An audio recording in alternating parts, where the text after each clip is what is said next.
We're calling this meeting to order. I note that some of the participants are participating via video conference. Today's public meeting is also being live streamed from the Port Authority website. We will now hold the public committee meeting, starting with the Committee on Finance, which will be chaired by Commissioner Cohen. That'll be followed by a meeting on the Committee of Capital Planning, Execution, and Asset Management, which will be chaired by the Vice Chair Linford, and we'll conclude the public portion of today's meeting with a public board meeting. Commissioner Cohen. Thank you very much, Chairman. Today's meeting of the Committee on Finance is being held in public session in its entirety. The committee met in executive session earlier today to discuss matters involving ongoing negotiations or reviews of contracts or proposals. At this point, I ask the Secretary to advise those present of the composition of the Committee on Finance and any commissioner recusals on the matter before the committee at today's meeting. The Committee on Finance is composed of Commissioner Cohen, the committee chair, Commissioner McCabe, the committee vice chair, and Commissioners Kelly, LaBarbera, and Richardson. All commissioners are present. Also present today are Chairman O'Toole, Vice Chairman Linford, Commissioners Bolwage, Eve, Fisher, Helmy, and Rosado. There are no requests for action, therefore no recusals required. Thank you very much. I call on our Director of Financial Services, Anna Carvajalino, to present the financial performance results for the first quarter of 2024. And I also note, is that a new podium we have? Yes. Glad you noticed. Well, New carpeting. new carpeting as well. Yes. Well, Yes. welcome to you and to the new podium. Thank you, Commissioner Cohen. Good afternoon, Commissioners. I will present the results for the first quarter of the year. I will open with the usual reminder that these unaudited condensed financial information as of and for the 3-month period ended March 31st, 2024 should be read in conjunction with the financial statements of the Port Authority of New York and New Jersey, its component units, and the accompanying notes and schedules for the year ended December 31st, 2023, which are available on the Port Authority website. Any information provided herein with respect to forward-looking statements represents the Port Authority current assessment based on the data it had available at the time this financial information was compiled. As such, these data may ultimately prove to be inaccurate or incomplete, especially when reviewed over a longer period of time. In addition, please note that these results were prepared in accordance with the Port Authority's bond resolution, which is the basis of reporting that we use to set our budget. This information, along with the unaudited condensed financial statements were prepared on the basis of generally accepted accounting principles, will be posted to our website within the next day. Overall, the Port Authority's first quarter financial results were strong. We achieved net operating revenues of $628 million during the first 3 months of 2024, a $31 million or 5% increase when compared to the same period in 2023. As compared to the 2024 budget, for the first 3 months of 2024, we achieved an NOR of $16 million or 3% higher than planned for the period. After factoring in other non-operating revenue items and non-cash market valuations on our investment portfolio, the authority's net revenue available for debt service totaled $873 million for the 3-month period, an improvement of $110 million as compared to the same period in 2023, and $69 million higher than the 2024 budget for that same period.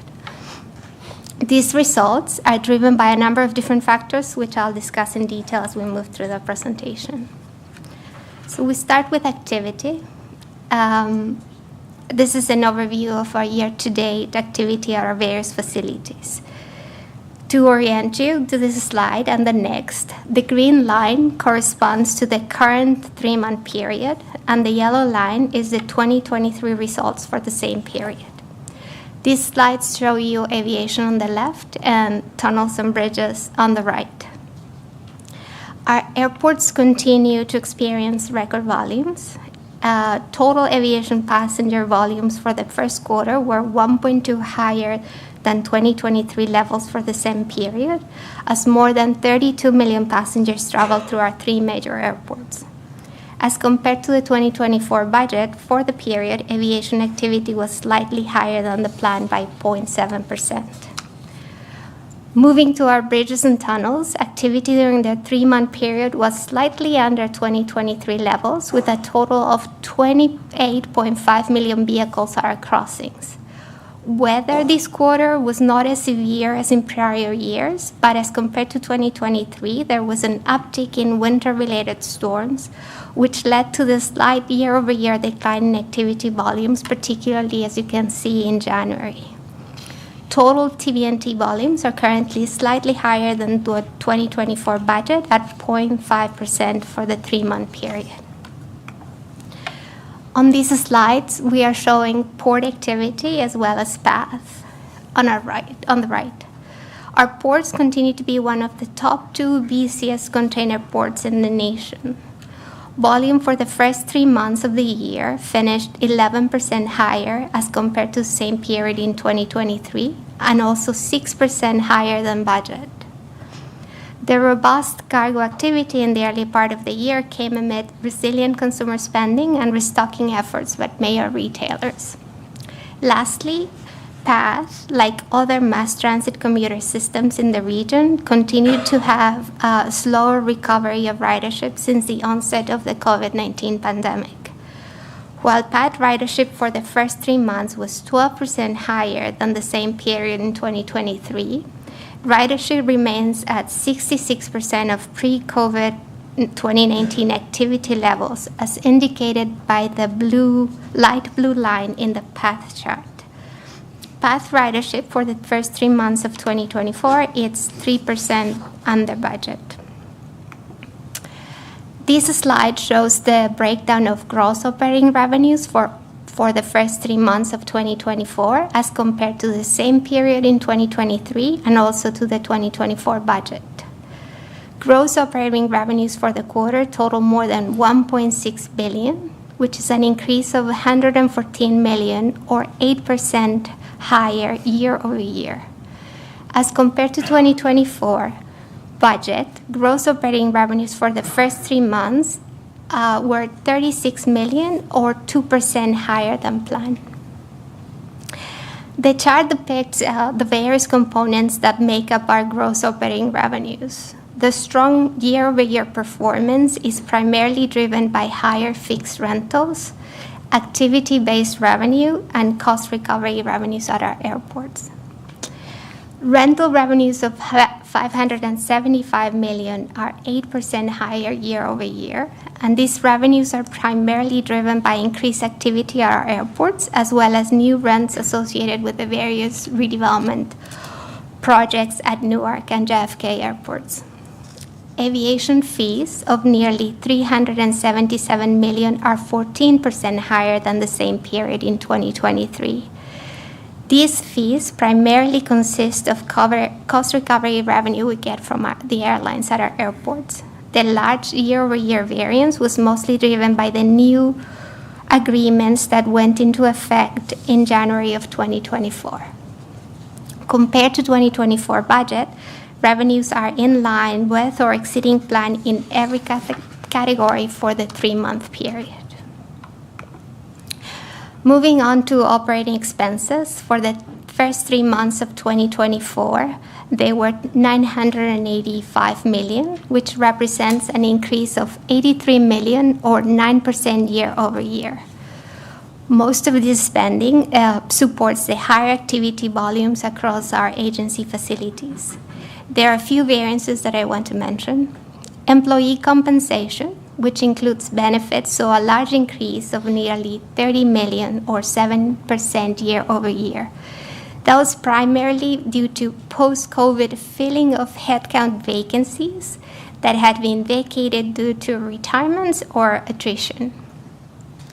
The variance is also driven by higher healthcare and retirement benefits costs when compared to the first quarter of 2023. Contract services increased by approximately 40 million or 16% year over year. This variance was mostly driven by required expenses related to increased airport activity levels, weather-related expenses, and heightened security and cybersecurity measures. Moving on to our cash flow and liquidity position, cash from operations for the first 3 months of 2024 was $594 million, which reflects a $63 million or 10% decrease as compared to the same period in 2023. This decrease was primarily driven by the timing differences related to a $159 million payment of the Port Authority's annual pension contribution for the Nisler system. Cash and investment as of March 31st total $5.4 billion, which is essentially flat to year-end 2023. In addition to cash and investments, as of March 31st, the Port Authority had approximately 204 of capacity to support the capital construction program, consisting of funds currently in the capital fund and available bank revolver capacity. When excluding the General Reserve Fund and capital funds, cash and investments as of March 31st represented 270 days of cash in hand. Finally, bonds and other financial obligations as of March 31st totaled $28.1 billion, which is was slightly lower than our outstanding debt balance as year-end 2023. That concludes my remarks. I'm happy to answer any questions you may have. Want to know the competition pricing. Thank you very much. Any questions from the commissioners? Hearing none, thank you, Anna. And this concludes today's meeting of the Committee on Finance. And I turn it back to our chairman. Thank you, Commissioner Cohen. The next meeting is the Committee on Capital Planning.